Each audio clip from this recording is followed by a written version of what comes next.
ஒரு நாள் இதுவே ஒரு சதி திட்டம் போடுது. என்ன போடுதுன்னா, நான் இன்னைக்கு கண்டிப்பா அந்த யானையை ஒரு வழி செஞ்சே ஆகணும். அது திருப்பி வலைய கட்டுது அழகா.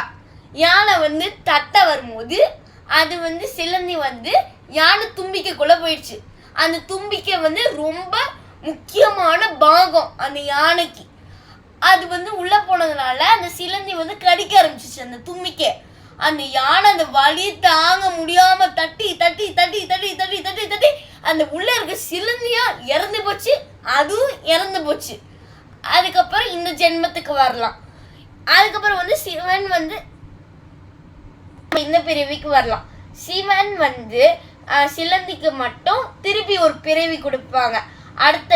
அடுத்த பிறவில நீ ஒரு சக்கரவர்த்தியா, நீ இந்த நாட்டுக்கே நீ ஆள்ற சக்கரவர்த்தியா இருப்பன்னு சொல்லி அடுத்த பிறவி தந்துடுறாங்க. ஒரு ராஜாக்கோ ராணிக்கோ. ராஜாவோட பேர் சுபதேவன், ராணியோட பேரு கமலாவதி. அவங்க 2 பேருக்கும் ஒரு குழந்தை பிறக்குது.